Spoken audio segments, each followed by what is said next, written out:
શું તમે પેટની તકલીફોને દૂર કરવા માંગો છો? ડાયાબિટીસને મટાડવા માંગો છો? તો મંડૂકાસન એવું આસન છે જેના દ્વારા આપણે ડાયાબિટીસની સમસ્યાને મટાડી શકીએ છીએ, પેટની તકલીફોને પણ મટાડી શકીએ છીએ અને આપણું પાચન તંત્રને સ્વસ્થ કરી શકીએ છીએ. મંડૂક એટલે કે દેડકો. દેડકાને કદી ડાયાબિટીસ થતો નથી, તેમ આપણે પણ ડાયાબિટીસ મુક્ત થવું હોય તો મંડૂકાસન કરવું પડે. એટલે જ કહેવાયું છે, પેટને સદા રંજાડે તેને પળમાં દૂર કરે મંડૂકાસન. તો આપણે મંડૂકાસન દ્વારા પેટની સમસ્યાઓ, પાચન તંત્રની સમસ્યાઓ અને જે ડાયાબિટીસની સમસ્યાઓ છે તેને દૂર કરી શકીએ છીએ.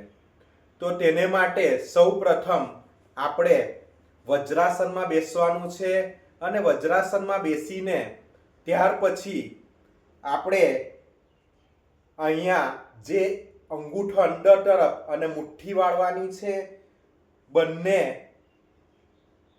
મુઠ્ઠીઓ આપણે નાભી પર મૂકવાની છે અને ધીરે ધીરે આપણે શ્વાસ લેતા જવાનું છે. ધીરે ધીરે છોડતા છોડતા આપણે નીચે તરફ જવાનું છે.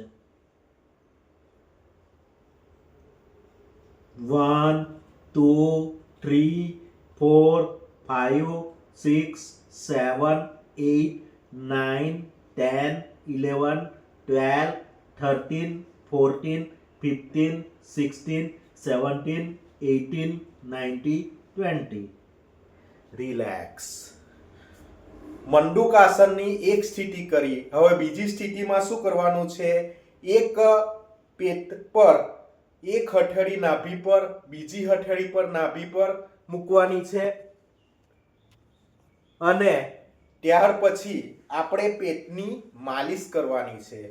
પેટની માલિશ કરવાથી પેટમાં જે આંતરડા અને પેટમાં જે કચરો ચોંટેલો હશે તે દૂર થાય છે અને પેટના અંગોની, અવયવોની માલિશ થાય છે. અને ત્યારબાદ આપણે ધીરે ધીરે પાછા નીચે તરફ જઈશું. 1 2 3 4 5 6 7 8 9 10. રિલેક્સ.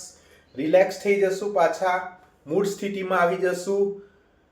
હવે જેમ વાદળી દબાઈ છે અને તેમાંથી પાણી દૂર થાય છે, તે જ રીતે મંડૂકાસન કરવાથી આપણા પેટમાં અંગો દબાય છે અને તેમાંથી નકામી જે ગંદકી છે તે દૂર થાય છે અને આ રીતે આપણું પાચન તંત્ર સુધરે છે.